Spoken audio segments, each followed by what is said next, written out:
नमस्कार प्यारे साथियों, स्वागत है आप सभी का हमारे YouTube चैनल पर। आज हम ओनली आईएएस के इन्वायरमेंट सीरीज को ही कंटिन्यू करने वाले हैं और इससे पहले हमने कुछ अन्य टॉपिक्स देख लिए थे जो आपके sustainable development and waste management का टॉपिक था। उम्मीद करते हैं आप उस लेक्चर को देखे होंगे, अच्छे से सुने होंगे और फिर आप इस सीरीज पर आइए क्योंकि चीजें लिंक होती हैं एक दूसरे से। और जब तक आप पिछले वाले टॉपिक को कवर नहीं करते हैं तो अगले में परेशानी आ सकती है। तो जितने भी हमने बेसिक से कंसेप्ट डिस्कस किए हैं उसको एक बार आप रिवीजन जरूर करें और ये देखें कि आपके क्वेश्चंस मेंस में जो भी आए हैं पीवाईक्यू वो बन रहे हैं या नहीं, आप कंसेप्ट लिंक कर रहे हैं या नहीं। ये सब चीजें जरूरी होती है, तभी आप अपना आकलन कर सकते हैं where you are standing and where you need to improve and where you need to go. तो इतना आप जरूर करें और उसके बाद आप अपना इम्प्रूवमेंट जरूर देखेंगे।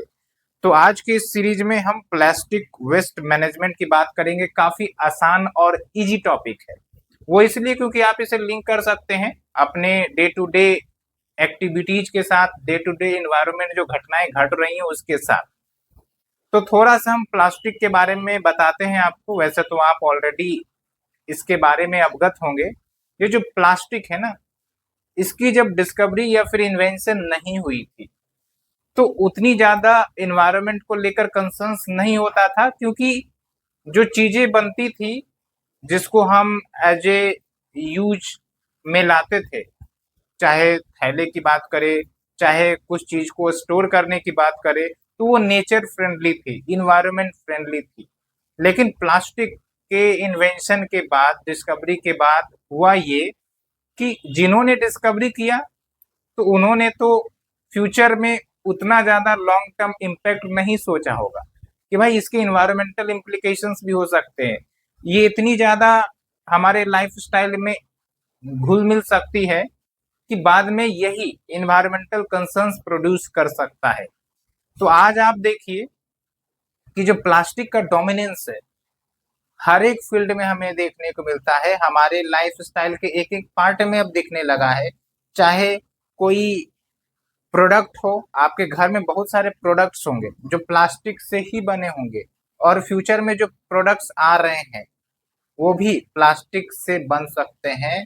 जैसे चेयर की बात कर लीजिए या फिर जो आपके इलेक्ट्रॉनिक प्रोडक्ट्स होते हैं उसमें आप देखेंगे कि कुछ कुछ चीजें प्लास्टिक की भी बनी हुई होती है।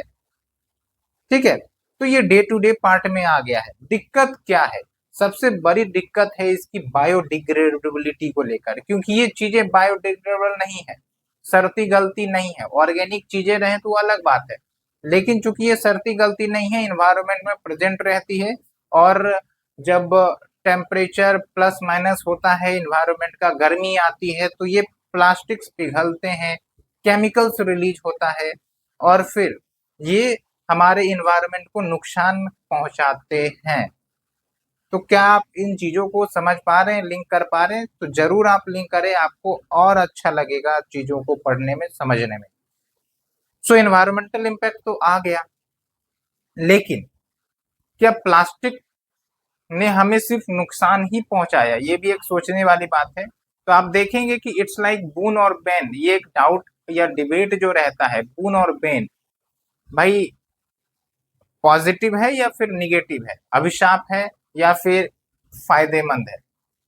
तो इसको हम बैलेंस करके लिखते हैं और इसका इस्तेमाल आप ऐसे में भी यूज कर सकते हैं। बहुत सारे कंटेक्स्ट में ये जो प्लास्टिक का एग्जाम्पल है यूज हो सकता है, पॉजिटिव में भी निगेटिव में भी। तो इसलिए हमने आपको थोड़ा सा लिंक कर दिया कि आपको कैसे कैसे चीजों को सोचना है, समझना है। ठीक है, तो आप देखिए कि बहुत सारे जो इम्प्रूवमेंट्स प्लास्टिक के कारण हुए हैं। अब पहले क्या होता था कि जो लकड़ियां होती थी उससे दरवाजे बनाए जाते थे, तो भाई भारी मात्रा में डिफोरेस्टेशन हो जाता होगा, पेड़ों की कटाई होती होगी। ठीक है, जिस प्रकार से पॉपुलेशन बढ़ता जा रहा है, अर्बनाइजेशन बढ़ता जा रहा है, डिमांड बढ़ती जा रही है, तो ये एक कंसर्न्स तो आ सकती थी, लेकिन प्लास्टिक ने कहीं ना कहीं उसे रिप्लेस किया। तो एक पॉजिटिव एस्पेक्ट हमें ये दिखता है, और भी बहुत सारे हैं, लेकिन कंसर्न्स काफी ज्यादा डोमिनेट हो रहे हैं। वो इसलिए क्योंकि ये बायोडिग्रेडेबल नहीं है। अगर बायोडिग्रेडेबल होता या फिर सेमी बायोडिग्रेडेबल होता तब तो बात अलग होती। इसलिए बहुत ज्यादा कंसर्न्स रहता है। और प्लास्टिक को डील करने के लिए बेटर तरीका होता है प्लास्टिक वेस्ट मैनेजमेंट, कि भाई जो भी प्लास्टिक जनरेट हो रहे हैं हमारे इन्वायरमेंट में, उसको हम मैनेज करें, उसको हम ऐसे रीयूज, रिसाइकल एंड रिट्रांसफॉर्मेशन करके हम प्लास्टिक्स को बार बार साइकिल में, यूज के साइकिल में ला सकते हैं, जिससे हमें नए नए प्लास्टिक्स नए रॉ मटेरियल्स के साथ ना मैन्युफैक्चर करना पड़े, बल्कि जो एग्जिस्टिंग रॉ मटेरियल्स है उसी को हम रिसाइकिल करके, रीयूज करके हम इम्पैक्ट को कम कर सकते हैं। ठीक है, लेकिन आपको पता होगा कि भाई रिसाइकल करना है, रीयूज करना है, तो होना क्या चाहिए, प्रॉपर एक सप्लाई चेन होना चाहिए, या फिर जिसको हम कहते हैं कि जो चेन या लिंकेजेज होती हैं, यूज हो गया, फिर कहीं ना कहीं वो डिस्कार्ड हो गया होगा, फिर उसको हम कलेक्ट करेंगे, फिर से उसको हम वापस प्लांट में लेकर आएंगे, फिर उसका डिग्रेडेशन किया जाएगा, मतलब उसको ट्रांसफॉर्म किया जाएगा। डिग्रेडेशन मतलब यहाँ ये ना समझ लें कि बायोडिग्रेडेशन, मतलब बायोडिग्रेडेशन है ना, तो वो नहीं, बल्कि रिट्रांसफॉर्मेशन। उसको हमने फिर से गलाया, उसको फिर हम दूसरे प्रोडक्ट में ट्रांसफर कर दिए, या फिर सेम प्रोडक्ट में हम ट्रांसफॉर्म कर दिए, ये चीज होती है।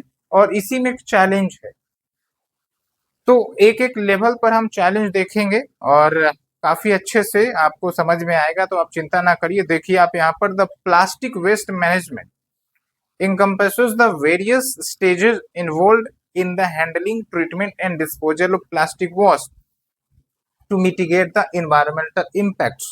तो क्या स्टेज आता है, एक है जनरेशन, कि भाई हम है, इंडस्ट्री है, हाउस होल्ड्स हैं, स्कूल्स हैं, हॉस्पिटल्स हैं, यहाँ से बहुत सारे प्लास्टिक जनरेट होते हैं, है ना। तो एक तो जनरेट हो रहा है बहुत सारे फील्ड से, अब जनरेट तो हो गया इन्वायरमेंट में, अब इसको अगर मैनेज करना है तो कलेक्शन होना जरूरी है। और आप देखेंगे कि भारत में एक सबसे विकराल समस्या होती है कि प्लास्टिक जनरेट तो हो जाते हैं, लेकिन जब बात आती है कलेक्शन की, तो वो कलेक्शन नहीं है, 100% कलेक्शन नहीं होता है।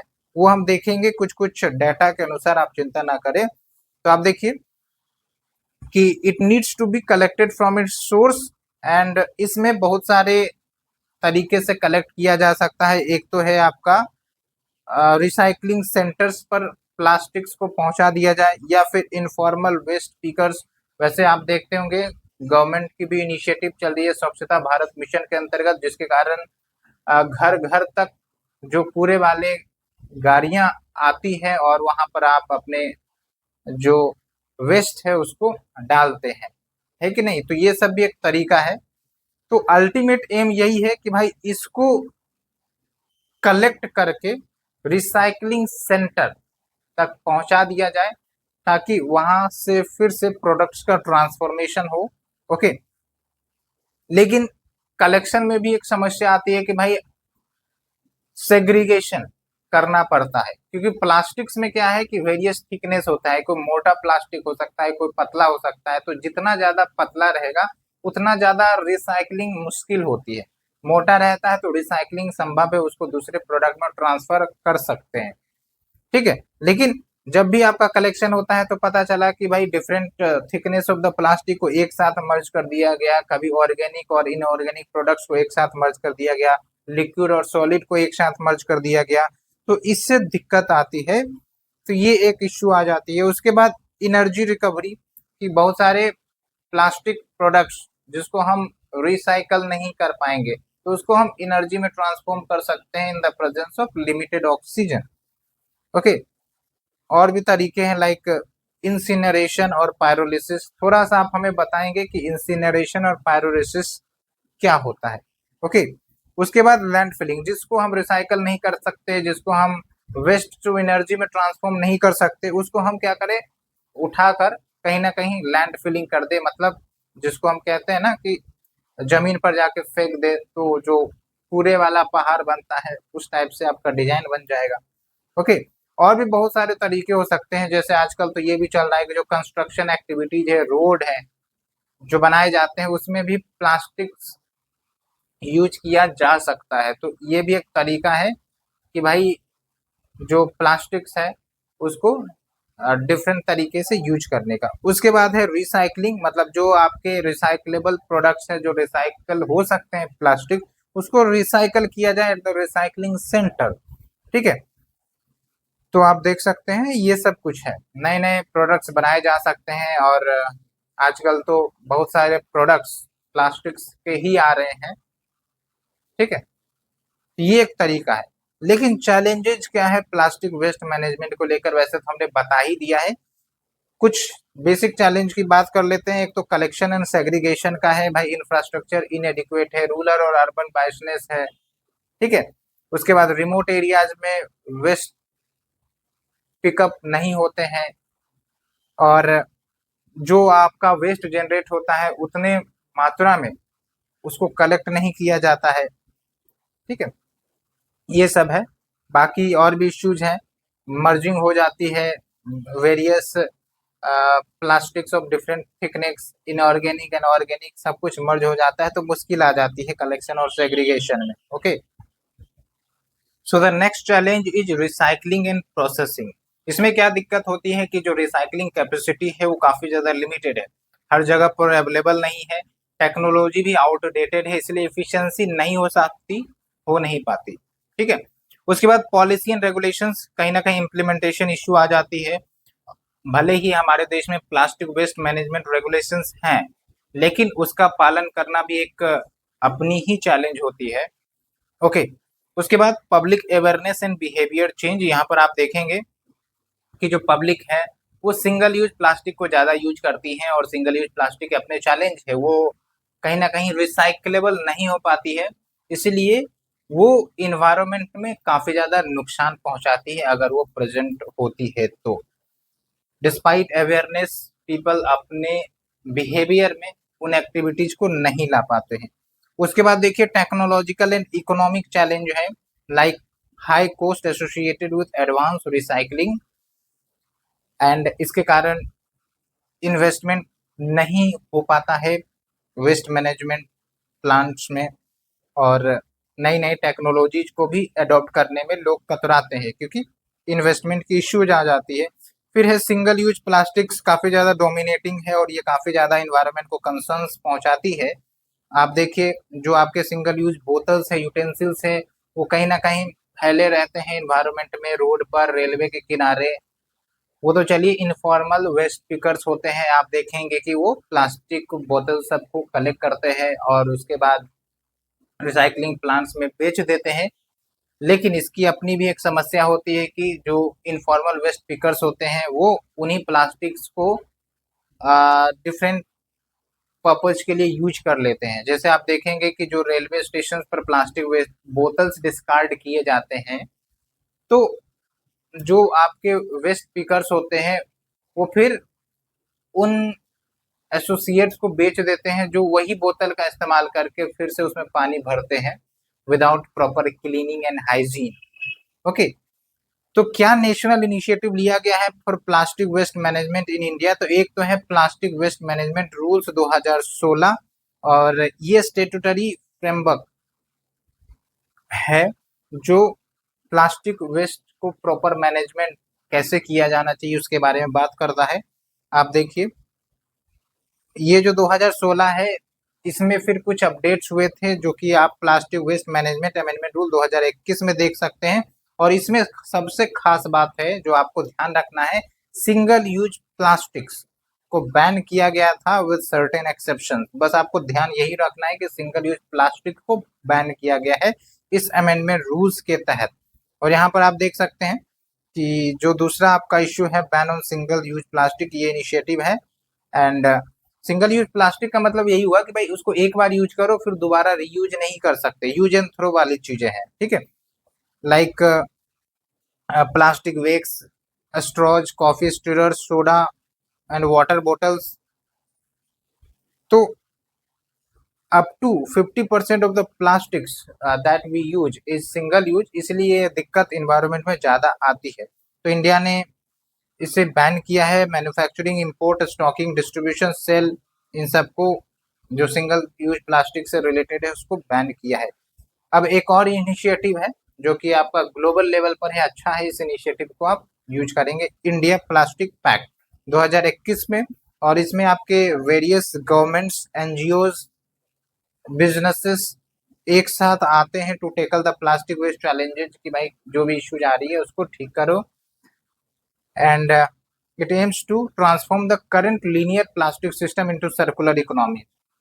लीनियर और सर्कुलर में क्या अंतर होता है हम आने वाले समय में देखने वाले हैं, तो आप चिंता ना करें। जो अभी आपका अगला टॉपिक होगा वो सर्कुलर इकोनॉमी है। सर्कुलर इकोनॉमी का एक बेसिक चीज आप समझ लीजिए कि भाई जो आपके इकोनॉमिक प्रोडक्ट्स हैं जो इकोनॉमी में उतरते हैं, एक तो ये हुआ कि यूज एंड थ्रो कर दो।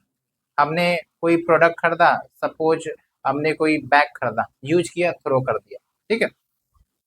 लेकिन सर्कुलर इकोनॉमी में क्या होता है कि हमने खरीदा तो ठीक है, उसके बाद जो प्रोडक्ट्स लेट्स से कि डिस्कार्ड किए जा रहे हैं हाउस होल्ड के द्वारा, मैंने कोई बैग खरीदा उसको हम डिस्कार्ड कर रहे हैं, तो उसको हम इकोनॉमिक एक्टिविटी के बाहर नहीं कर देंगे, वो हम बैग किसी रिसाइकलिंग सेंटर को दे देंगे, ठीक है। तो वो फिर से उसमें जो भी इसेंशियल मटेरियल्स होंगे जो यूज हो सकते हैं उसको यूज किया जा सकता है और फिर से इकोनॉमी में इंटीग्रेट किया जा सकता है। तो बार बार इकोनॉमी में इंटीग्रेट किया जाता है। ओके, उसके बाद है न्यू प्रोविजंस एंड कैटेगरी जो प्लास्टिक्स ऐड किए गए हैं, like category 1 that deals with rigid plastic packaging, category 2 that deals with flexible plastic packaging, category 3 है multi layered plastic packaging and category 4 compostable plastic sheets and carry bags. Okay, और फिर आप देखें plastic packaging regulations के लिए क्या कुछ नियम कानून है। तो जो रिजिड प्लास्टिक पैकेजिंग मटेरियल उसको रीयूज करना चाहिए, ये मैंडेटरी यूज की बात बोली गई है। और इसके बाद रिसाइकलिंग के लिए प्रिस्क्राइब नॉर्म्स स्टैंडर्ड्स भी दिए गए हैं और एक कंसेप्ट भी आ रहा है एक्सटेंडेड प्रोड्यूसर रिस्पॉन्सिबिलिटी का, उसको भी हम देखेंगे। ओके, थोड़ा सा हम आपको समझाते हैं एक्सटेंडेड प्रोड्यूसर रिस्पॉन्सिबिलिटी का मतलब क्या होता है। जैसे मैं एक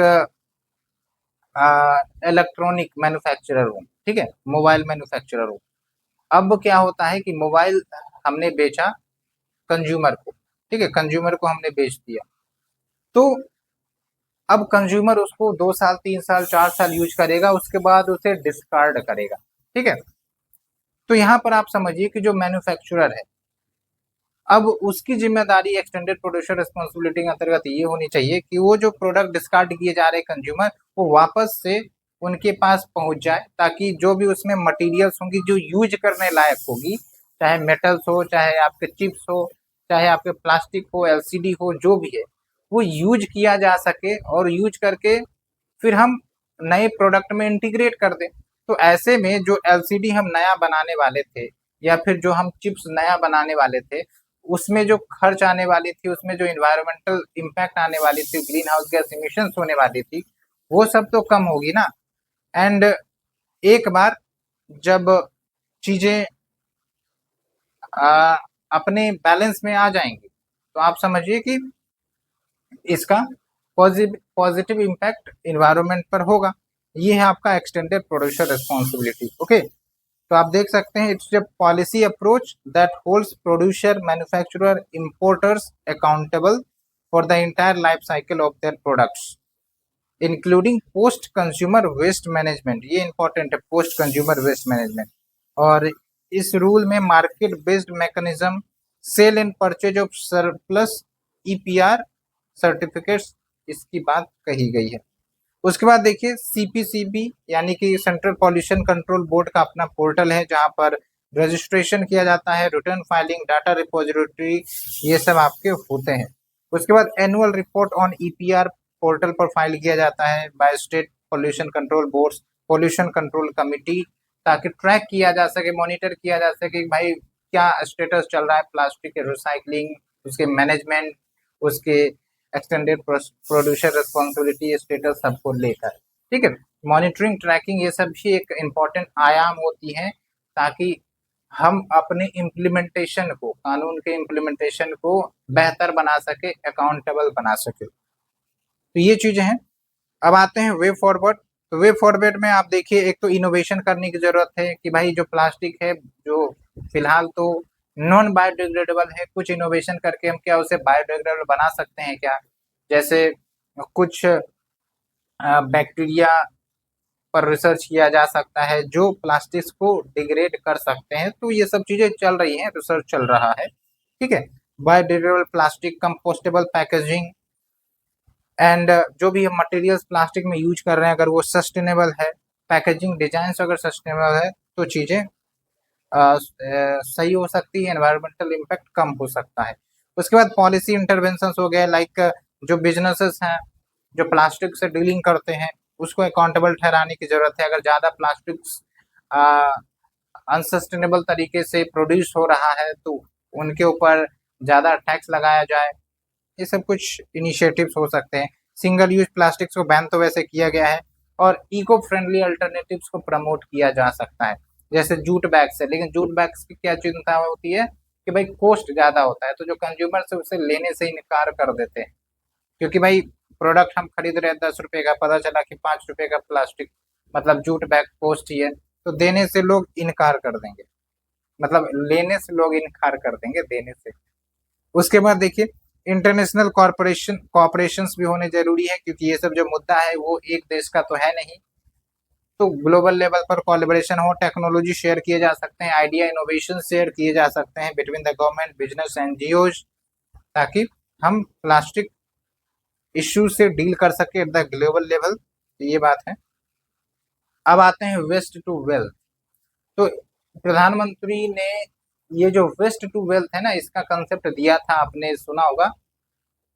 इसमें क्या होता है कि जो आपके वेस्ट जनरेट होते हैं, चाहे वो ऑर्गेनिक वेस्ट हो, इनऑर्गेनिक वेस्ट हो, तो उसको हम कैसे वेल्थ में कंट्रीब्यूट कर सकते हैं, वेल्थ में कैसे ट्रांसफॉर्म कर सकते हैं। एक तरीका आप समझिए कि लेट से ऑर्गेनिक वेस्ट है, ठीक है, तो उसको हम डिकम्पोज करते हैं लिमिटेड ऑक्सीजन में, तो उससे मीथेन गैस रिलीज हो सकता है। Methane gas is very good fuel, तो उसको हम यूज कर सकते हैं फ्यूल मैकेनिज्म में।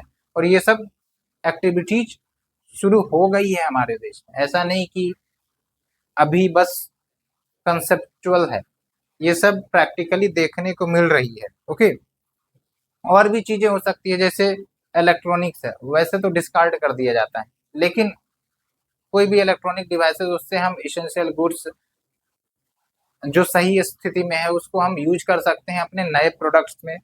तो ये भी एक वेस्ट टू वेल्थ का एक तरीका हुआ, ठीक है। और यहाँ पर देखिए क्या क्या अप्रोचेज वेस्ट टू वेल्थ में हो सकते हैं, और ये कीवर्ड आपको याद रखना है, क्योंकि ये आप बहुत सारे जगह पर यूज कर सकते हैं, बहुत सारे डायमेंशंस में यूज कर सकते हैं। ओके, तो यहाँ पर देखिए क्या होता है अप्रोचेज में। तो एक तो रिसाइकलिंग हो गया, कि भाई जो भी यूज मटेरियल्स है उसको हम न्यू प्रोडक्ट्स में यूज कर ले, जैसे प्लास्टिक बोटल्स है ना, जो यूज कर लिए गए हैं उसको कपड़े में यूज किया जा सकता है। अब आपको लगेगा कपड़े में कैसे, तो भाई एक कंपनी है ओशियननेस, ठीक है, वो बेसिकली इको फ्रेंडली क्लॉथ्स बनाती है made from 100% recycled plastic bottles. आप इसको यूट्यूब पे सर्च कर सकते हैं, तो आपको कुछ आइडिया मिल जाएगा। उसके बाद एक कंपोस्टिंग, यहाँ पर क्या है कि जो ऑर्गेनिक वेस्ट जनरेट होते हैं उसको हम फ्यूल्स में कन्वर्ट कर सकते हैं, ठीक है, या फिर उसको हम न्यूट्रिएंट रिच फर्टिलाइजर्स में भी कन्वर्ट कर सकते हैं, ठीक है। यहाँ पर चीजें हैं। उसके बाद देखिए इससे होगा क्या, लैंडफिल बर्डन कम होगी, फर्टिलाइजर्स पॉजिटिव, मतलब फर्टिलाइजर्स आपको बन जाएंगे। उसके बाद जीरो लैंडफिल सिटी का जो कंसेप्ट है उसको भी हासिल करने में हमें मदद मिलेगी। उसके बाद देखिए वेस्ट टू एनर्जी, ये तो हमने बताया आपको। वैसे इलेक्ट्रिसिटी या हीट जनरेट करना है फ्रॉम वेस्ट थ्रू कंबशन और अदर प्रोसेस। एग्जांपल दिया जाता है इंदौर का, और Indore is famous for the sanitation activity, जिनको रैंक 1 भी मिला हुआ है स्वच्छता अभियान में, ठीक है। और यहाँ पर देख सकते हैं इलेक्ट्रिसिटी जनरेट किया जा सकता है। उसके बाद अपसाइकलिंग, अपसाइकलिंग का मतलब क्या होता है कि भाई जो प्रोडक्ट डिस्कार्ड कर दिए गए हैं उसमें कुछ हम वैल्यू एडिशन करके कुछ नया प्रोडक्ट्स बना सकते हैं, जो फिर से इकोनॉमिक एक्टिविटीज में शामिल हो सकता है, इकोनॉमिक चैन में शामिल हो सकता है। जैसे आप देखिए हशीरू दला फाउंडेशन बेंगलुरु में, ठीक है, तो इन्होंने discarded materials like would plastic को अपस्केल किया इनटू यूनिक फंक्शनल फर्नीचर। तो इससे क्या है कि भाई अब नए फर्नीचर के लिए हमें गाछ वृक्ष काटने पड़ सकते थे, लेकिन बिकॉज ऑफ द अपस्केलिंग हमने यूज प्रोडक्ट्स को फिर से यूज कर लिया और उसमें वैल्यू एडिशन करके एक अच्छा प्रोडक्ट, अट्रैक्टिव प्रोडक्ट्स बना दिया। उसके बाद मार्केटिंग करवा दो, आराम से चीजें बिकेंगी। ओके, उसके बाद बायोगैस प्रोडक्शन, ये तो है कि मीथेन प्रोड्यूस किया जा सकता है। जैसे आप देखिए यूनियन बजट 2023-24 में 500 new waste to wealth plants under the Gobardhan scheme वो स्टेब्लिश किए जाएंगे for promoting the circular economy. और ये अच्छे से ध्यान रखना है, गोवर्धन स्कीम, क्योंकि इसका भी आप यूज करेंगे। ओके, उसके बाद ये 500 new waste to wealth plants, ये सब कुछ फैक्ट्स हैं जिसको यूज करने आना चाहिए। ठीक है, सर्कुलर इकोनॉमी पर अगर क्वेश्चन आता है या फिर जो पोल्यूशन पर क्वेश्चन आता है तो इन सब जगहों पर आप इंटरलिंक कर सकते हैं और कैसे टेक्नोलॉजी के माध्यम से हम सस्टेनेबिलिटी की तरफ जा सकते हैं, वो सब एग्जांपल्स आप यूज कर सकते हैं। ठीक है, उसके बाद देखिए इसमें 200 कंप्रेस बायोगैस प्लांट्स भी आएंगे, including 75 plants in urban areas and 300 community और क्लस्टर बेस्ड प्लांट्स। ठीक है, तो कम्युनिटी और क्लस्टर मतलब हो गया कि भाई ग्रुप ऑफ पीपल्स इन्वॉल्व रहेंगे यहाँ पर। अब बेनिफिट क्या है, तो एक तो ये है कि भाई जो आपके न्यू रिसोर्सेस हैं उस पर डिपेंडेंसी कम होगी, क्योंकि हम ऑलरेडी यूज प्रोडक्ट्स के माध्यम से अपने प्रोडक्ट्स बनाएंगे वाया वैल्यू एडिशन।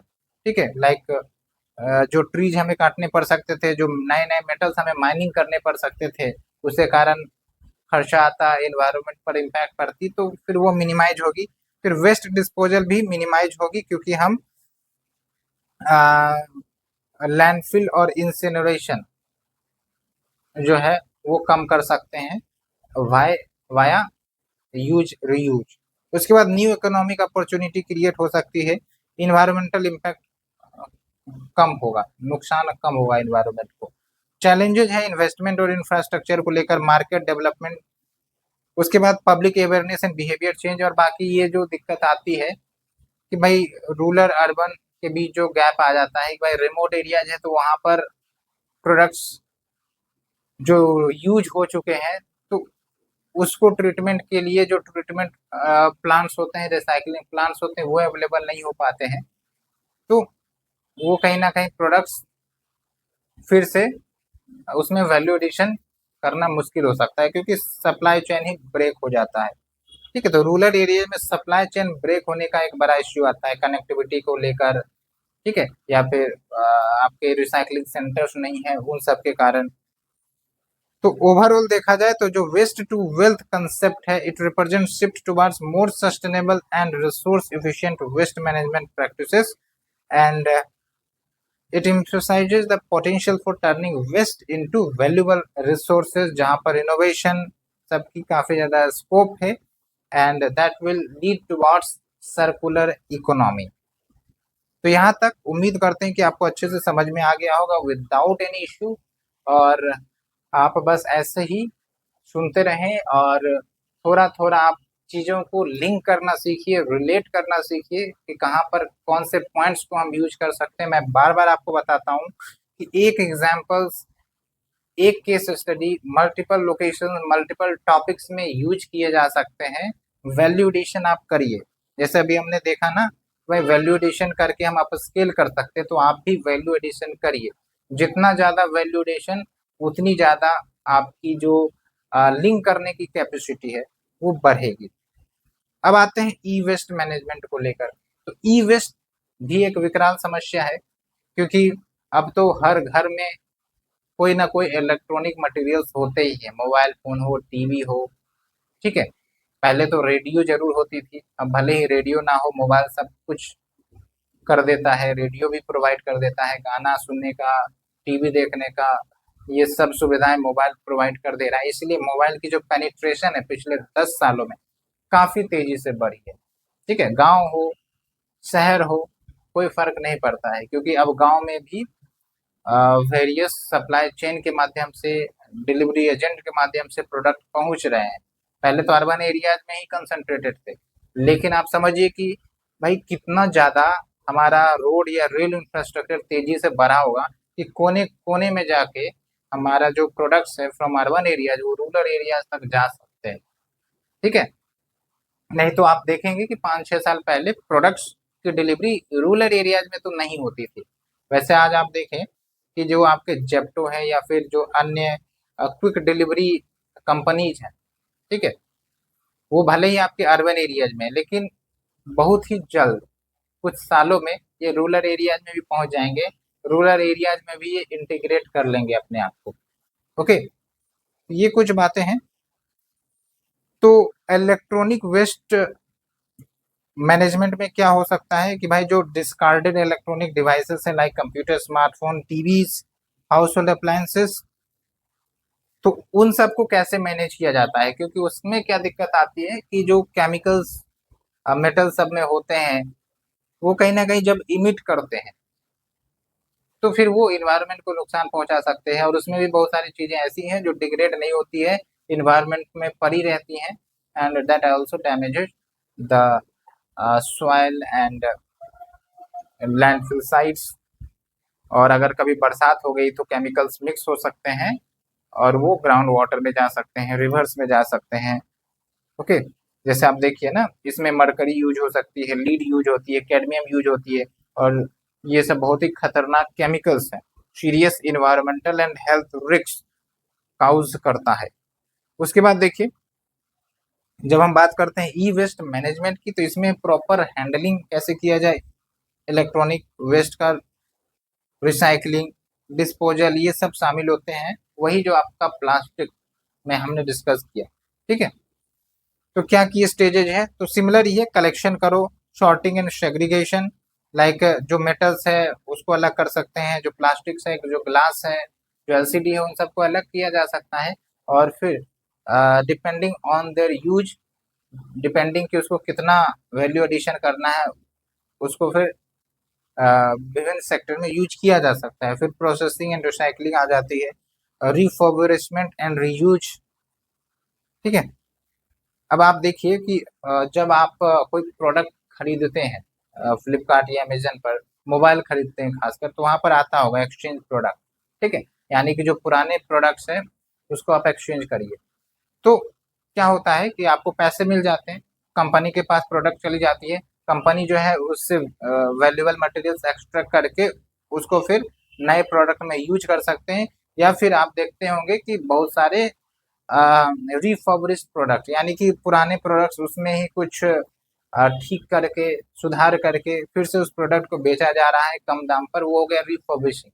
ठीक है, जो भी त्रुटियां थी, दिक्कतें थी, उसको सुधार करके फिर उसे बेचा जा रहा है, उसी को रिफर्बिशमेंट कहते हैं। ठीक है, तो ये सब चीजें विजिबल है, वेबसाइट पर विजिबल होती है। तो ऐसा नहीं है कि ये कोई रॉकेट साइंस का कंसेप्ट है जो आपको समझ में नहीं आएगा। ये डे टू डे एक्टिविटीज में जो घटनाएं चलती हैं, आप इसे लिंक कर सकते हैं, अच्छे से समझ सकते हैं। ओके, फिर जो हजार्डियस मटेरियल्स निकलते हैं उसका डिस्पोजल भी होना है, ये भी वेस्ट मैनेजमेंट साइकिल में एक इम्पोर्टेंट कंपोनेंट है। चैलेंजेस क्या है ई वेस्ट मैनेजमेंट में, तो एक तो इनफॉर्मल रिसाइकलिंग काफी ज्यादा होती है। आप देखिए कि इतना बड़ा देश है, इतनी बड़ी जनसंख्या है, लेकिन जब ई वेस्ट कलेक्शन सेंटर्स की बात करें, फॉर्मल कलेक्शन सेंटर्स की बात करें, तो उसकी बहुत कमी है। इनफॉर्मली जो आपके रोड साइड में पिकअप करने वाले लोग आपको मिल जाएंगे, तो वो सब इनफॉर्मल ही है। पिकअप किया या फिर कबाड़ी कूड़ा, ये सब क्या है, इनफॉर्मल ही है। ठीक है। तो unsafe and unregulated conditions and that can lead to environmental pollution, health hazards हो सकता है। एक फॉर्मल कलेक्शन मैकेनिज्म होता है, तो तरीके होते हैं, प्रोटोकॉल होते हैं कि भाई ऐसे कलेक्ट करोगे, कुछ अगर हजार्डियस केमिकल्स है तो उसको सेफ हैंडलिंग करना है। लेकिन इनफॉर्मल में ये सब चीजें ध्यान नहीं दी जाती हैं, और जो कलेक्ट करते हैं उसके हेल्थ पर भी काफी गहरा नुकसान देखने को मिलता है। जैसे ई वेस्ट से मरकरी गैस रिलीज हुई, अब भाई जिसने कलेक्ट किया उसके शरीर के अंदर गया, धीरे धीरे धीरे धीरे उस शरीर को डैमेज कर सकता है ना। और यहाँ पर देखिए, as per the ICEA report, the management of e waste in India is largely informal, ये तो बोला ही गया है, with around 90% of the e waste collection and 70% of the recycling वो इनफॉर्मल सेक्टर हैंडल करती है। अब इनफॉर्मल सेक्टर में और भी दिक्कत आती है कि भाई इम्प्लीमेंटेशन कोई भी कानून का सही से नहीं हो पाता है। ठीक है, जो आपके वर्कर्स काम करते हैं उनके बेनिफिट सुनिश्चित नहीं हो पाते हैं।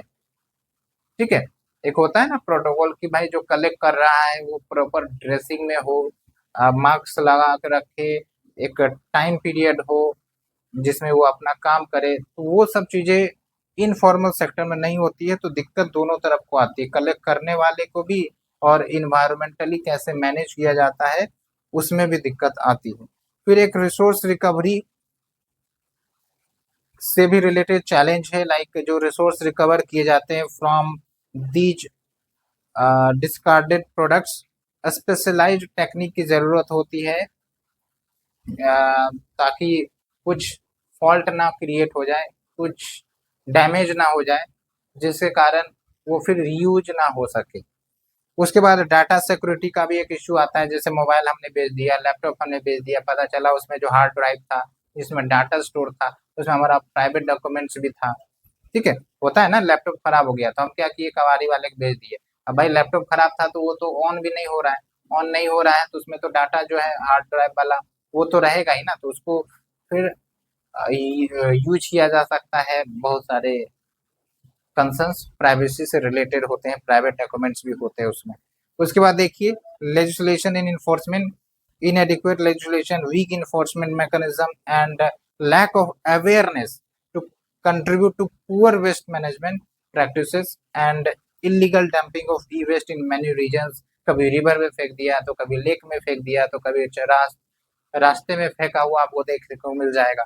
ये सब समस्याएं हैं।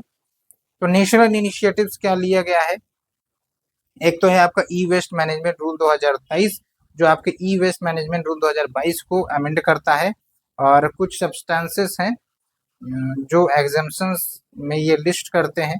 ध्यान देने वाली बात ये है कि इसमें जो प्रोड्यूसर्स हैं, ठीक है, तो जो भी प्रोड्यूसर है उनको डिटेल इंफॉर्मेशन देना पड़ेगा regarding the constituents of the equipment, कि भाई जो भी वो इक्विपमेंट बना रहे हैं उसमें क्या क्या यूज किया गया है। ओके, तो वो डिटेल देना पड़ेगा ताकि गवर्नमेंट अवेयर हो सके कि आपके प्रोडक्ट में क्या यूज हो रहा है और कैसे हैंडलिंग हो रही है, एक प्रकार से ट्रैक करने का तरीका है। उसके बाद e waste collection centre establish किए जा रहे हैं डिफरेंट लोकेशन पर, कैपेसिटी बिल्डिंग एंड ट्रेनिंग भी की जा रही है, like organisation in institution in India जो स्किल दे रहे हैं, नॉलेज दे रहे हैं कि कैसे ई वेस्ट मैनेजमेंट को हैंडल करना चाहिए। और एक एग्जाम्पल है आपका electronics sector skills council of India, they offers training programs and certification courses for professionals working in the electronic and recycling center। ये चीज है। तो वे फॉरवर्ड में क्या है, तो एक तो ये है कि भाई एक्सटेंडेड प्रोड्यूसर रिस्पॉन्सिबिलिटी का कंसेप्ट जो है उसको अच्छे से इम्प्लीमेंट किया जाए, to hold the manufacturer responsible. Okay, उसके बाद फॉर्मल रिसाइकलिंग इंफ्रास्ट्रक्चर होना चाहिए। अभी हम देख रहे हैं कि इनफॉर्मल में ज़्यादा है, तो भाई इसको फॉर्मलाइजेशन करो, प्रॉपर ट्रैकिंग होनी चाहिए, अकाउंटेबिलिटी होनी चाहिए जो भी प्रोड्यूसर्स है, और उसके लिए फॉर्मलाइजेशन जरूरी होती है। उसके बाद देखिए सर्कुलर इकोनॉमी अप्रोच की तरफ हम जा सकते हैं, लाइक जो भी प्रोडक्ट्स हाउस होल्ड डिस्कार्ड कर देता है, ठीक है, तो उसको इकोनॉमिक एक्टिविटीज के बाहर करने से पहले उसको फिर से रीयूज किया जाए, तब तक यूज किया जाए तब तक उसको यूज किया जा सकता है। एक होता है ना, मैंने एक बार रीयूज किया, जैसे फॉर एग्जांपल मेटल्स क्या है, मेटल्स को हम बहुत बार यूज कर सकते हैं। अब कोई प्रोड्यूसर है, मोबाइल प्रोड्यूसर, ठीक है, उसने प्रोडक्ट्स बनाया, फिर जब हाउस होल्ड ने डिस्कार्ड किया दूसरी बार, ये जो प्रोडक्ट है उसी प्रोड्यूसर के पास पहुंच गया वाया एक्सटेंडेड प्रोड्यूसर रिस्पॉन्सिबिलिटी। ठीक है, तो फिर तीसरी बार जब उसने कुछ मेटल सब का यूज किया नए प्रोडक्ट्स बनाने में, जो भी एग्जिस्टिंग प्रोडक्ट्स है उससे, तो तीसरी बार भी उस मेटल्स का यूज किया जा सकता है, चौथी बार भी उस मेटल्स का यूज किया जा सकता है। तो सर्कुलर इकोनॉमी वही बोलती है कि भाई बार बार यूज कर सकते हैं जितना यूज संभव है। ठीक है, एक होता है ना, जब तक जो मरते मरते दम तक उसे यूज कर लो, ऐसा होता है। ठीक है, ये हमने डिस्कस किया। अब आते हैं बायोमेडिकल वेस्ट मैनेजमेंट के टॉपिक पर। तो बायोमेडिकल वेस्ट नाम से ही क्लियर हो रहा है, ये आपका हॉस्पिटल्स या फिर क्लिनिक्स, नर्सिंग होम्स, तो यहाँ पर से जो आपके वेस्ट प्रोडक्ट्स निकलते हैं उसको कैसे मैनेज किया जाता है, ये आपका बायोमेडिकल वेस्ट के अंतर्गत आएगा। सिरिंजेज आ गए, दवाइयाँ आ गई, एक्सपायर्ड प्रोडक्ट्स आ गए, तो ये सब और खतरनाक होते हैं क्योंकि इसमें केमिकल्स होते हैं, इन्फेक्शियस मटेरियल्स हो सकते हैं। भाई सुई दिए, पता चला वायरल इन्फेक्शन सुई में है, उसको हम ऐसे ही थ्रो कर दे रहे हैं, है ना। तो they can be very dangerous, dangerous to the children, dangerous to the health of the people, ये हो सकता है। और कोविड-19 के दौरान आपने देखा होगा कि ना जाने कितनी ज्यादा वैक्सीन जो दी गई थी, उसके फिर जो बाय प्रोडक्ट लाइक सिरिंजेज वो सब जो निकले थे, और कभी कभी तो न्यूज में भी आई थी कि भाई जो भी बाय प्रोडक्ट्स है उसकी सेफ हैंडलिंग नहीं की जा रही है and it can cause the environment, the health of the people. Okay, तो बायोमेडिकल वेस्ट मैनेजमेंट में क्या होगा कि भाई सेफ हैंडलिंग हो, कलेक्शन हो, यहाँ पर इंपॉर्टेंट पॉइंट है सेफ हैंडलिंग, ठीक है। बाकी कलेक्शन, ट्रीटमेंट, डिस्पोजल तो और भी वेस्ट का हो रहा था, प्लास्टिक का जो हमने देखा, लेकिन यहाँ पर सेफ हैंडलिंग जरूरी है, ठीक है। लेबोरेटरी से कुछ चीजें जनरेट हो रही है, रिसर्च इंस्टीट्यूशन से हो रही है, एंड इसमें एक दिक्कत मैंने आपको बताई थी, पोटेंशियली इन्फेक्शियस मटेरियल्स हो सकते हैं, इसलिए इसको हैंडल करना काफी इंपॉर्टेंट है सही तरीके से। तो बायोमेडिकल वेस्ट मैनेजमेंट साइकिल में भी कुछ ऐसी प्रकार से, एक तो सेग्रीगेशन है, जो बायोमेडिकल वेस्ट है उसको at a point of generation, जहां पर जनरेट हो रहा है वहीं पर सेग्रीगेट कर दें इनटू डिफरेंट कैटेगरीज। तो अगर आप कभी हॉस्पिटल गए होंगे तो आपने देखा होगा कि वो सेग्रीगेशन का पूरा प्रॉपर डिजाइन करके रखते हैं बड़े बड़े हॉस्पिटल में, छोटे मोटे में तो नहीं देखने को मिलता है, बड़े बड़े हॉस्पिटल में आपको सेग्रीगेशन अच्छे से देखने को मिलता है। जैसे अगर आप एम्स गए हैं तो फिर आपको वो चीजें देखने को मिलेगी, ठीक है। उसके बाद collection using leak proof container, colour coded bins, okay, ताकि सेफ कलेक्शन हो सके। उसके बाद ट्रांसपोर्टेशन भी है, transportation to the disposable centres, okay, और उसके लिए भी अप्रोप्रिएट सेफ्टी मेजर्स अपनाने की जरूरत है ताकि स्पिलिंग ना हो, लीकेज ना हो और एक्सपोजर ना हो जाए इन्वायरमेंट में ड्यूरिंग द ट्रांसप्लांटेशन, मतलब ट्रांसपोर्टेशन, ट्रांसप्लांटेशन नहीं। वैसे आप हमें बताइए ट्रांसपिरेशन क्या होता है, थोड़ा सा बायोलॉजिकल टर्म से अगर आपको पता है तो आप हमें जरूर बताएं। उसके बाद क्या है, ट्रीटमेंट एंड डिस्पोजल, ठीक है, like microwaving, chemical disinfection, incineration, UV rays का भी यूज किया जाता है फॉर ट्रीटमेंट। उसके बाद देखिए मॉनिटरिंग एंड कंप्लायंस, कि भाई जो भी हॉस्पिटल्स हैं, इंस्टीट्यूशन है, वो प्रॉपर मैनेज कर रहे हैं कि नहीं, जो रूल्स रेगुलेशन प्रोटोकॉल है उसके अनुसार है कि नहीं। बहुत सारे हॉस्पिटल यहीं पर मात खा जाते हैं, बहुत सारे हॉस्पिटल क्या होते हैं, रिलैक्स मैनेजमेंट करते हैं वेस्ट का, ठीक है। उसके बाद आता है आपका चैलेंजेस क्या है बायोमेडिकल वेस्ट को लेकर। तो आप देखिए, एक तो हेल्थ रिस्क है ही, भाई जो आपके हॉस्पिटल में लोग जाते हैं, एक तो पेशेंट जाते हैं, उनके साथ जाते हैं सपोर्ट में, तो जो भी हॉस्पिटल में जाएंगे अगर प्रॉपर ट्रीटमेंट नहीं, प्रॉपर वेस्ट का डिस्पोजल नहीं हो रहा है, पता चला आसपास कचरा ही कचरा फेंका हुआ है, रखा हुआ है, तो उससे इन्फेक्शन फैल सकता है, बीमारियां फैल सकती है। तो एक को ठीक कराने गए, पता चला हम भी बीमार हो गए, ठीक है। और बच्चे सब काफी ज्यादा वल्नरेबल होते हैं to this type of issue, okay, health workers भी होते हैं। एंड यहाँ पर देखिए फिर रेगुलेटरी कंप्लायंस करनी जरूरी है, मजबूत करना जरूरी है for biomedical waste treatment, okay. उसके बाद inadequate infrastructure is one of the challenge in various health care facilities and resource limited settings. Proper infrastructure नहीं होने के कारण ये सब समस्याएं और ज्यादा विकराल हो सकती है। Limited access to the safe disposal methods. उसके बाद देखिए ट्रेनिंग एंड अवेयरनेस, इसकी भी कमी होती है, जिसके कारण वेस्ट कैसे हैंडल करना है वो नहीं दिखता है बहुत सारे हॉस्पिटल्स में।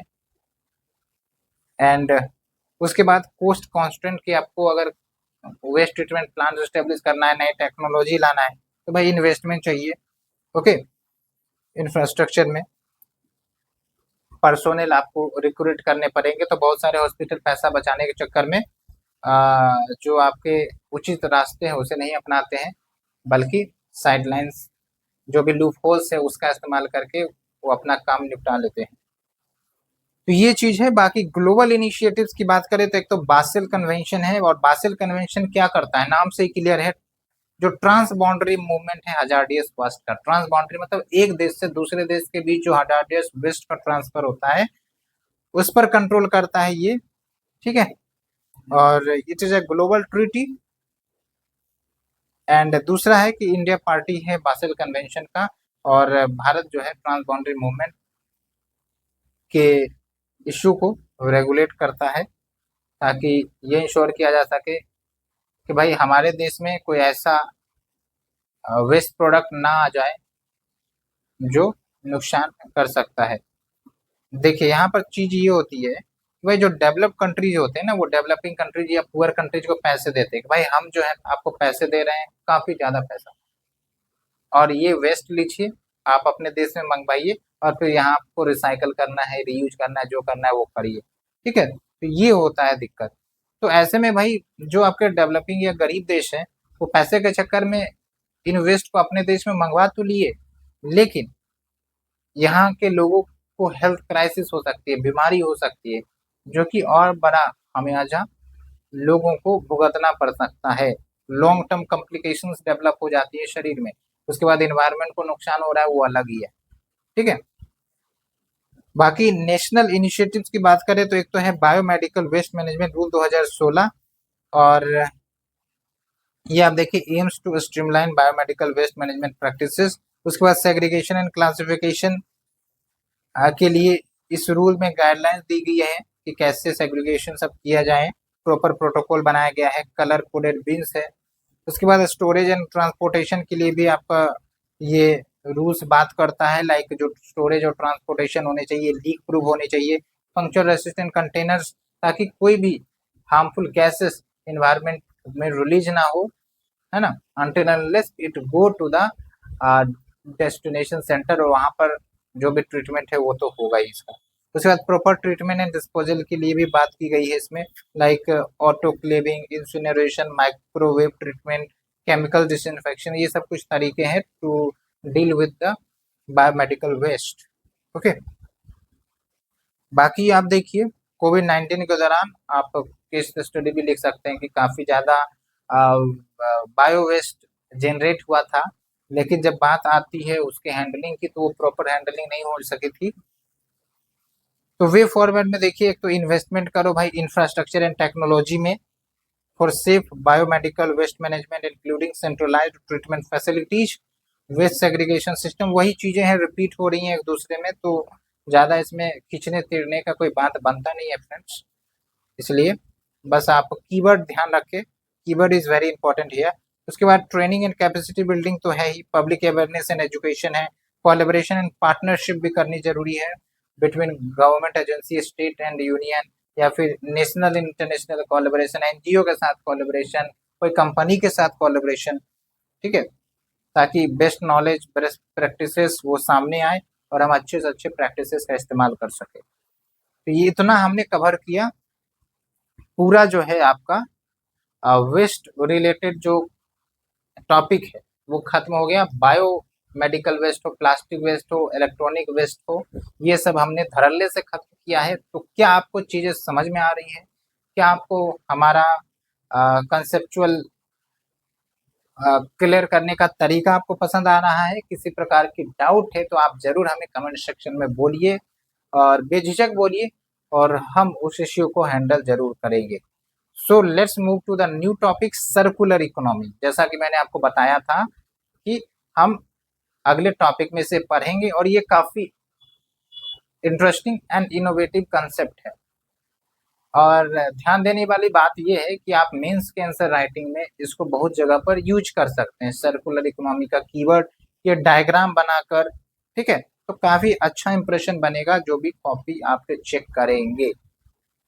तो क्या है सर्कुलर इकोनॉमी, उसको समझने से पहले लीनियर इकोनॉमी की तरफ आते हैं। लीनियर इकोनॉमी में क्या हुआ कि भाई यूज करो, प्रोडक्ट बना दिया, मैन्युफैक्चर हो गया, मार्केट में आ गया, यूज कर लिए, और उसके बाद हम थ्रो कर दिए। तो यूज एंड थ्रो वाली पैटर्न को हम लीनियर इकोनॉमी कहते हैं। एक बार उसको इकोनॉमी में लाया, दूसरी बार में उसको उड़ा दिया। सर्कुलर इकोनॉमी में क्या होता है कि भाई उसको हमने इकोनॉमी में लाया, कोई प्रोडक्ट्स बना दिया तो उसको इकोनॉमी में ले आया, ठीक है। अब क्या है कि जब हाउस होल्ड उसको डिस्कार्ड कर देता है, जैसे हम और आप बहुत सारे प्रोडक्ट्स को डिस्कार्ड कर दिए, तो यहाँ पर क्या होगा कि उसको हम इकोनॉमी से बाहर नहीं करेंगे। जो भी हो सके, जितना भी उसके जो मटेरियल्स हैं उसको यूटिलाइज अगर किया जा सकता है, उसको रिफर्बिश किया जा सकता है, उसके मटेरियल को एक्सट्रैक्ट करके दूसरे प्रोडक्ट में यूज किया जा सकता है, तो हम उसे करेंगे, ठीक है, अनटिल अनलेस वो यूज होने लायक ना बचे। तो कहने का मतलब ये है कि जैसे मैंने एग्जांपल दिया था कि एक मोबाइल फोन है, उसमें मेटल्स यूज होते हैं, तो ऐसा नहीं है कि एक बार मेटल्स यूज हो गए और दूसरी बार जब वो डिस्कार्ड हो गया हाउस होल्ड के तरफ से, तो फिर कंपनी उसे यूज नहीं कर सकती। यूज कर सकती, अगर नहीं यूज कर रही है तो लीनियर मॉडल में आ गया, और अगर यूज कर रही है, बार बार यूज कर रही है, पहली बार में यूज किया, फिर दूसरी बार डिस्कार्ड हुआ तब यूज कर रहा है, तीसरी बार डिस्कार्ड हुआ तब यूज कर रहा है, तो ये आपका सर्कुलर इकोनॉमी में आ जाता है। और आप समझिए कि इसका बेनिफिट कितना बढ़िया है कि भाई रिसोर्स के एक्सप्लॉयटेशन को वो प्रिवेंट करती है। नहीं तो क्या होता कि भाई माइनिंग करना पड़ता मेटल्स के लिए, हमें एलसीडी बनाना है तो फिर से हमें नए रॉ मटेरियल्स की जरूरत पड़ती। तो कहीं ना कहीं ये जो सर्कुलर इकोनॉमी है वो एक्सप्लॉयटेशन को प्रिवेंट करता है और एक अच्छा मॉडल देता है सस्टेनेबल इन्वायरमेंट की तरफ, सस्टेनेबल इकोनॉमी की तरफ। ओके, तो यहाँ पर आप देख सकते हैं कि जो सर्कुलर इकोनॉमी है, it is an economic model that aims to minimise waste and resource depletion by keeping the products, materials, resources in use as long as possible through strategy like recycling, reuse, remanufacturing, transformation, है ना, value addition. तो ये सब तरीके से circular economy को हम promote कर सकते हैं। तो यहाँ पर आप देखिए, the traditional take make dispose linear model gets replaced with closed loop system where resources are generated and continuously circulated within the economy। ठीक है, तो इसमें आपका सस्टेनेबल प्रोडक्शन तो हो रहा है, कंजम्पशन भी सस्टेनेबल है, इन्वायरमेंटल इम्पैक्ट भी कम होगा, और इकोनॉमिक रेजिलेंस एंड इनोवेशन ये भी हमें प्रमोट होते हुए दिखती है। और आजकल ये ट्रेंड काफी ज्यादा बढ़ रहा है। आप देखेंगे कि बहुत सारे इलेक्ट्रॉनिक प्रोडक्ट में अब एक्सचेंज का कंसेप्ट आता है कि एक्सचेंज करो भाई, आपको पैसे देंगे, ठीक है। और यूरोप सब कंट्रीज में तो प्लास्टिक्स जो आपके जो प्लास्टिक बोतल सब है, उन सब के लिए एक कलेक्शन सेंटर होता है कि भाई वहां पर आप देंगे तो आपको पैसे मिलेंगे, आपको टोकन मिलेंगे, उस टोकन से आप दूसरे चीज खरीद सकते हैं। वहां पर वो इनोवेटिव कंसेप्ट भी है। फिलहाल इंडिया में तो नहीं है, लेकिन वो भी यहाँ आएगा, चिंता ना करें, ठीक है। तो क्या प्रिंसिपल्स हैं सर्कुलर इकोनॉमी के? वही सिंपल प्रिंसिपल है आपके, रिड्यूस करो, minimising the consumption of resources and the generation of waste at the source. उसके बाद एग्जाम्पल आपको ध्यान रखना है कि ऐसे प्रोडक्ट्स डिजाइन किए जा सकते हैं जहां पर पैकेजिंग कम से कम हो, अननेसेसरी जो प्लास्टिक रैप कर देते हैं, एक के बदले 4 बार हमने रैप कर दिया, ठीक है, वो कम हो। तो इससे क्या होगा कि अमाउंट ऑफ वेस्ट जनरेटेड वो भी कम होगी। उसके बाद रीयूज है, रीयूज में आपका वही है कि जो प्रोडक्ट्स हैं उसको बार बार यूज किया जा सकता है। अगर फोन खराब हो गया तो उसको हम ठीक कर सकते हैं, रेदर बाइंग एन आईफोन 60, ठीक है। तो इससे जो है इन्वायरमेंट को बेनिफिट होगा। लेकिन वही बोलते हैं ना कि जो मनुष्य का भटकता मन है वो इतना ज्यादा भटकता है कि वो नई चीजों पर आकर्षित हो जाता है। भले ही काम हमारे पुराने मोबाइल या डिवाइसेस से हो सकती है, लेकिन हम नए की तरफ जाते हैं, कुछ तो नया हो। और कंपनी यही मन के खेल को समझती है और आपके साथ खेल खेलती है, मार्केटिंग करती है। भाई ये आ रहा है, अच्छा इस मोबाइल में ये ड्रामा चलेगा, उस मोबाइल में वो ड्रामा चलेगा, मोबाइल 4 बार फोल्ड हो जाएगी, मोबाइल 5 बार फोल्ड हो जाएगी, है ना। यही सब तो खेल खेला जाता है। ये हो गया। फिर देखिए, अब साइकिलिंग का कंसेप्ट हमने बताया था, तो रीयूज में या साइकिलिंग का कंसेप्ट यूज हो सकता है, ठीक है, कि भाई कुछ प्रोडक्ट्स है जो डिस्कार्ड हो गए हैं, उसको हम कुछ वैल्यू एडिशन करके नए प्रोडक्ट्स बना सकते हैं। क्या आप कुछ एग्जाम्पल दे सकते हैं हमें? थोड़ा सा आप सोच के जरूर बताएं, ठीक है। उसके बाद देखिए रिसाइकल का कंसेप्ट है।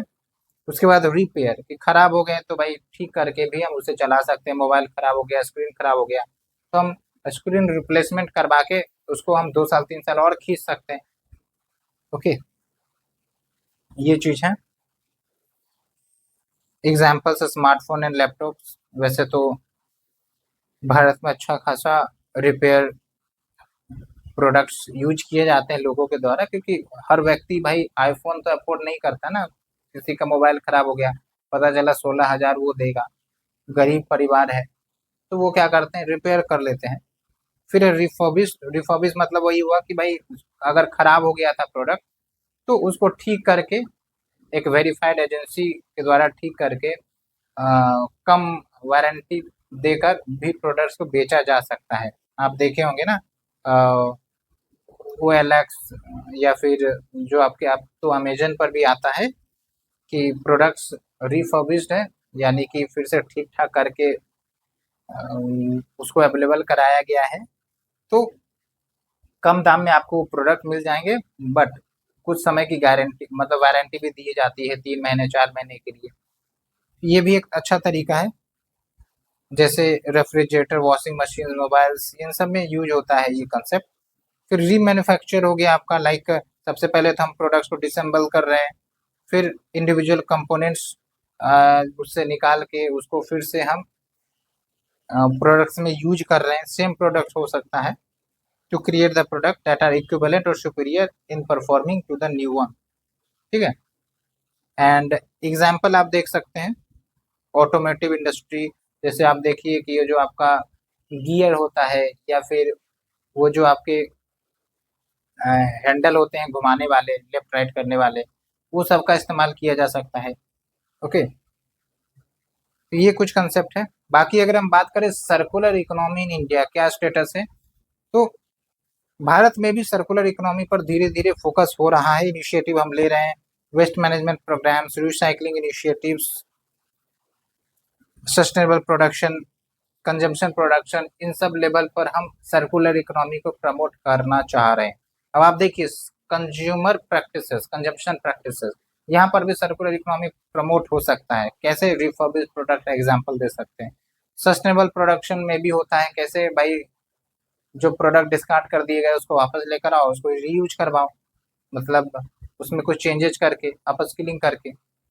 अपस्केलिंग, अपस्किलिंग नहीं, अपस्किलिंग दूसरा होता है, अपस्केलिंग दूसरा होता है, ठीक है। उसके बाद क्या नीड है for circular economy in India, तो एक तो ये है कि भाई रिसोर्स स्कैर्सिटी है। हमारा देश का जनसंख्या अगर देखें तो 140 करोड़ लोग हैं, ठीक है, which is 18% of the global population, but 2.4% of world surface. World surface तो छोड़िए, जैसे माइनिंग होता है, हर जगह पर आपको माइनिंग नहीं मिलेंगे, मेटल्स की कमी है, ठीक है, और रिसोर्स एक्सट्रैक्शन सब करने में कॉस्ट ज़्यादा लगता है, इन्वायरमेंटल इम्पैक्ट होता है। तो कहीं ना कहीं सर्कुलर इकोनॉमी से हम इस रिसोर्स स्कैर्सिटी को हैंडल कर सकते हैं, इन्वायरमेंटल कंसर्न्स को भी हैंडल कर सकते हैं। उसके बाद वेस्ट मैनेजमेंट क्राइसिस। आप देखिए बहुत ज़्यादा वेस्ट जनरेट होता है। As per the state of India environment 2023 report, municipal solid waste generation in India is estimated to be 1,50,000 tons per day, और it can increase to 165 million tons by 2030। ये CPCB का data है, हमने discuss भी किया था। उसके बाद देखिए इकोनॉमिक ग्रोथ एंड कम्पिटिटिवनेस, ये प्रमोट करता है सर्कुलर इकोनॉमी, और इसके कारण इकोनॉमिक ग्रोथ भी बूस्ट हो सकता है और कम्पिटिटिवनेस भी बढ़ सकती है। क्लाइमेट चेंज मिटिगेशन करने में एक अच्छा तरीका साबित हो सकता है आपका सर्कुलर इकोनॉमी। उसके बाद social equity and inclusive development को भी प्रमोट करता है circular economy, like creating opportunity for social inclusion and sustainable development, ठीक है। तो बस सिंपल सिंपल सा आइडियाज है, तो आप एक बार सुनकर भी याद रख सकते हैं।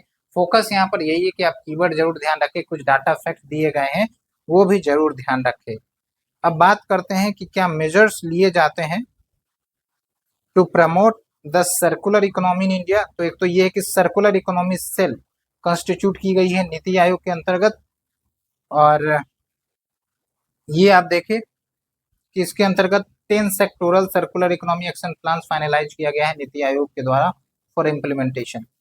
उसके बाद G20 आउटकम्स की बात करें, जो भारत ने प्रेसिडेंसी निभाई थी, 4 की एरियाज को प्रायोरिटाइज किया गया है for circular economy promotion, like circularity in the steel sector. Steel sector में पॉल्यूशन ज्यादा होता है।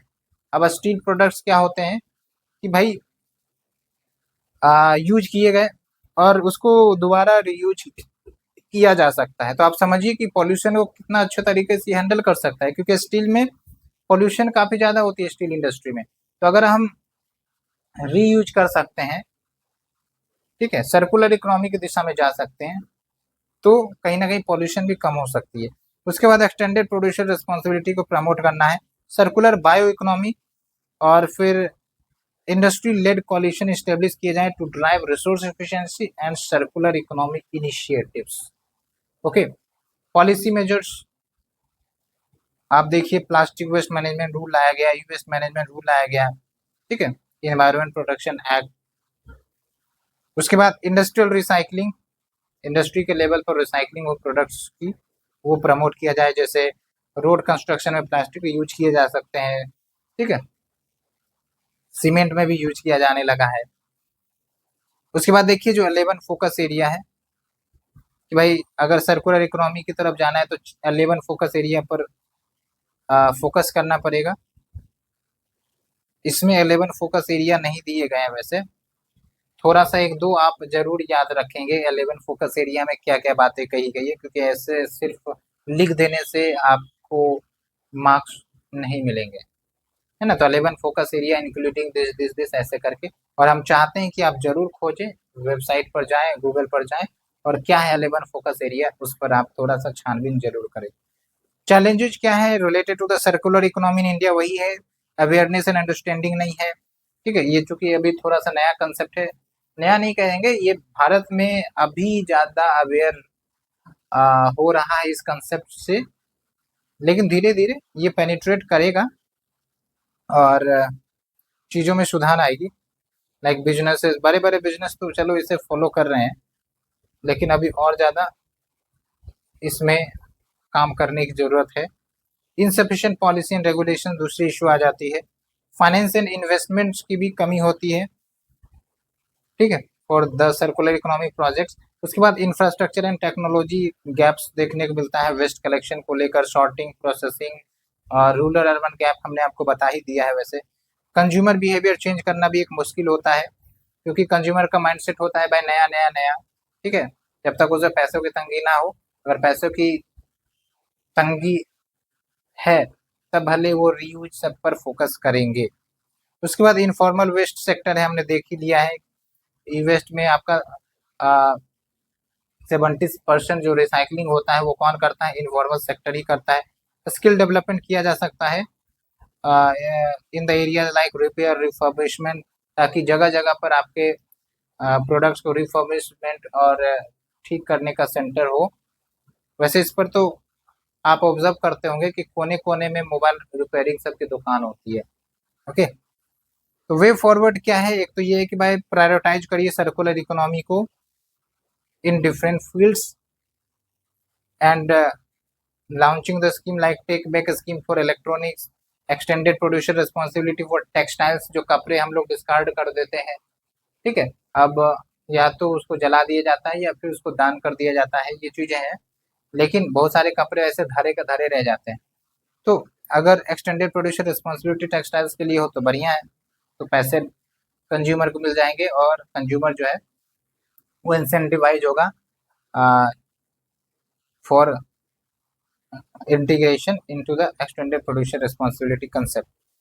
और एक एग्जांपल भी दिया जाता है, जैसे India construction material environment resource centre, ये रिसोर्स इफिशिएंसी को प्रमोट करता है कंस्ट्रक्शन में। ओके, उसके बाद लोकलाइज्ड स्ट्रेटजी भी है, डिफरेंट लोकेशंस, डिफरेंट स्टेट में डिफरेंट कंसेप्ट के माध्यम से सर्कुलर इकोनॉमी को प्रमोट किया जा सकता है। जैसे देखिए सेल्को फाउंडेशन का वेस्ट टू वेल्थ प्रोग्राम है रूरल एरिया में, which uses locally available waste materials like bioplastics, upcycled textiles to create livelihood opportunity। उसके बाद एग्जिस्टिंग इनिशिएटिव जो भी है उसको हम यूज कर सकते हैं, लाइक स्वच्छ भारत मिशन के माध्यम से अवेयरनेस क्रिएट कर सकते हैं, ठीक है। और स्किलिंग सब भी दे सकते हैं, सर्कुलर इकोनॉमी की तरफ कैसे मूव किया जाए, वेस्ट कलेक्शन पर फोकस किया जा सकता है, परफॉर्मेंस मेजरमेंट एंड मॉनिटरिंग कि भाई कौन सी कंपनी कितने अच्छे परफॉर्म कर रही है, नियम कानून का पालन कर रही है कि नहीं कर रही है, कहीं पर भी अगर अकाउंटेबिलिटी की इश्यू हो तो पनिशमेंट करो, ओके। ये भी एक तरीका है। बाकी एक एग्जाम्पल है नीति आयोग का circular economy framework which outlines some of the indicators for measuring progress toward circularity in various sector. तो ये बस आप यूज कर सकते हैं कि क्या इनिशिएटिव चल रहे हैं। तो ये पूरा टॉपिक आपका 1 घंटे में खत्म हुआ और उम्मीद करते हैं कि एक एक कंसेप्ट आपको अच्छे से समझ में आ गया होगा। बस आप लिंकेजेस करिए, यहाँ पर लिंकेज करना इंपॉर्टेंट है, उतनी अच्छे तरीके से आपका कंसेप्ट क्लियर होगा। ओके, न्यूज देखते हैं, न्यूज सुनते हैं, तो वहां पर इन सब चीज को ऑब्जर्व करिए कि हाँ ये सब चीज आपके आंख के सामने हो रहा है, तब आप अच्छे से सीख सकते हैं, अच्छे से आप अपने कंसेप्ट को बिल्टअप कर सकते हैं। जितना एग्जाम्पल आप कलेक्ट करते जाएंगे उतना आपके आंसर राइटिंग डाइवर्स होंगे, ऐसे भी डाइवर्स होगा।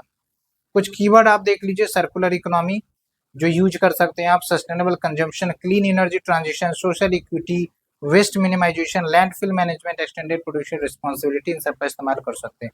बाकी अब हम आते हैं प्रीवियस ईयर पेपर पर जो आपका इस टॉपिक से रिलेटेड है। आप देखिए कि ज्यादा क्वेश्चन तो नहीं पूछा गया है, लेकिन जो भी पूछा गया है उसको हम डिस्कस कर लेते हैं, ओके।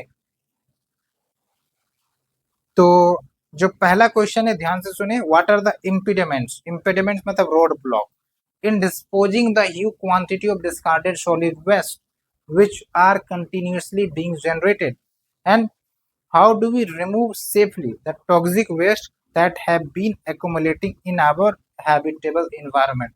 तो इस क्वेश्चन को 2 पार्ट में आपको आंसर करना है। पहली बात तो इम्पीडिमेंट्स, रोड ब्लॉक क्या है कि भाई जो सॉलिड वेस्ट है वो डिस्पोज नहीं होते हैं। तो अभी हमने डिस्कस किया, थोड़ा सा आपको बेसिक लिखना पड़ेगा कि भाई जो वर्ल्ड है वो ट्रिपल प्लानिटरी क्राइसिस झेल रहा है। ट्रिपल प्लानिटरी क्राइसिस में एक तो पॉल्यूशन आ गया, एक बायोडाइवर्सिटी लॉस आ गया, और एक आ गया क्लाइमेट चेंज, और ये तीनों एक दूसरे से इंटरलिंक है, ठीक है। एंड इसका इम्पैक्ट हमें रियली विजिबल है in the world around different sector, around various sector. तो आप कुछ एग्जांपल्स दे देंगे, ओके, लाइक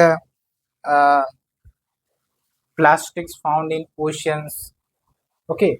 एक जो आपका कंसेप्ट है ना, like great Pacific garbage patch, तो आप देखेंगे कि जो हवाईयन आइलैंड है उसके आसपास काफी ज्यादा जो प्लास्टिक गार्बेज है वो जमा हो गया है, और फिर वो उसको डिस्कार्ड करना एक चैलेंज ही है। तो इसके कारण वहाँ के जो मेराइन रिसोर्सेस है उसको काफी ज्यादा निगेटिव इम्पैक्ट देखने को मिल रहा है। तो आप कुछ एग्जाम्पल दे सकते हैं, ये तो हमने दिया, बाकी आप अपने तरफ से भी एग्जाम्पल्स ऐड कर सकते हैं, ठीक है। या फिर आप डाटा ऐड कर सकते हैं, जैसे यहाँ पर हमने लिखा है कि वर्ल्ड लेवल पर आप देखिए जो 13.5% ग्लोबल वेस्ट है वो रिसाइकल होती है, तो बहुत ही कम है। And also with increase in population and urbanisation, ये जो सॉलिड वेस्ट है is going to increase from 2 billion tons, जो कि अभी आपका करंट में है data, and it can increase to 3.8 billion tons by 2050। तो आने वाले समय में समस्या और विकराल हो सकती है। ये कुछ हमने इंट्रोडक्शन डाटा दिया, ठीक है। रोड ब्लॉक्स क्या है, तो एक तो ये है कि भाई प्लास्टिक कल्चर बढ़ता जा रहा है। जैसे आप देखेंगे कि अब प्लास्टिक इतने सस्ते में अवेलेबल होती है तो उसको रीयूज नहीं किया जाता है। नया प्लास्टिक, सब्जी लेने गए, नया प्लास्टिक खरीद लिए, नया प्लास्टिक में सब्जी आ गया, दोबारा हम उसे यूज नहीं करते हैं, ठीक है। एक तो plastic culture due to the urbanisation, due to the increase in penetration of plastics. दूसरी बात है आपकी रीजनल एसिमेट्री है सॉलिड वेस्ट ट्रीटमेंट प्लांट्स की। अर्बन एरियाज पर ये सॉलिड ट्रीटमेंट प्लांट्स अवेलेबल होते हैं, रूरल एरियाज में नहीं होते हैं, तो रूरल एरिया में थ्रो कर दिया जाता है नदी के किनारे, लेक्स के किनारे, जो कि और ज़्यादा इन्वायरमेंटल कंसर्न्स होते हैं, ठीक है। फिर है वेस्ट सेग्रीगेशन एट सोर्स, जो वेस्ट सेग्रीगेशन है वो सही से नहीं हो पाता है, मिक्स कर दिए जाते हैं वेस्ट को एक दूसरे में, सॉलिड का लिक्विड में, लिक्विड का सॉलिड में, ऐसे करके।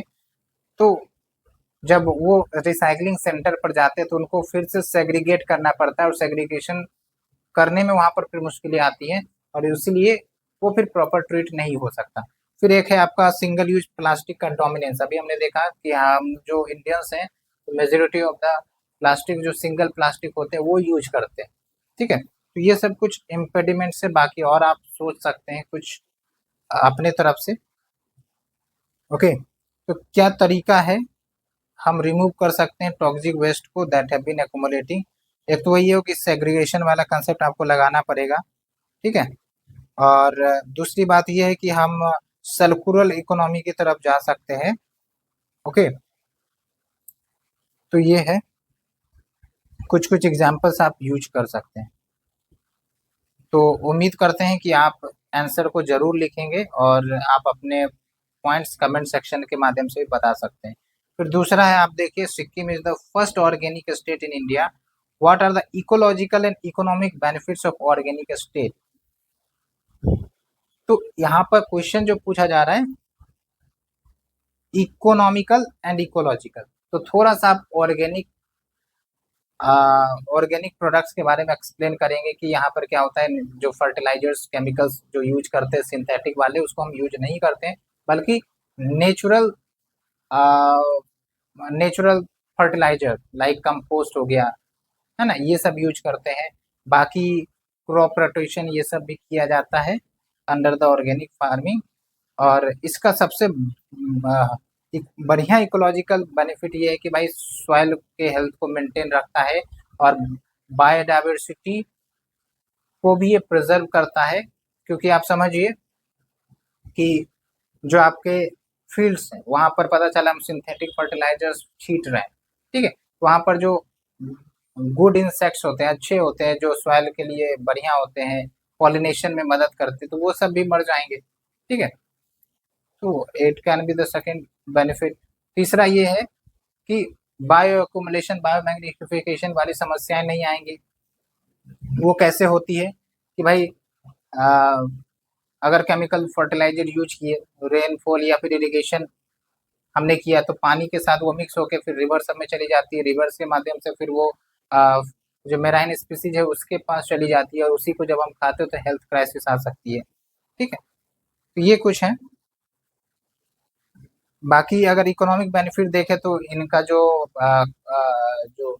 प्रोडक्ट होता है उसका प्राइस अच्छा खासा मिलता है, तो फार्मर्स की इनकम को डबल करने में एक अच्छा साबित हो सकता है, और हमारा एक्सपोर्ट बढ़ सकता है, क्योंकि European country, develop countries organic products की तरफ ज़्यादा आकर्षित हो रहे हैं। और मैंने आपको बताया था कि अगर आपने लापता लेडीज का एक मूवी देखा है जो अभी ऑस्कर के लिए नॉमिनेट हुआ था, तो उसमें ऑर्गेनिक फार्मिंग के पोटेंशियल को हाईलाइट किया गया था। तो एक बार आप जरूर देखें अगर आपने उसे नहीं देखा है तो। ठीक है, तो ये हो गया। और भी बहुत सारे इकोनॉमिक बेनिफिट्स मिलते हैं।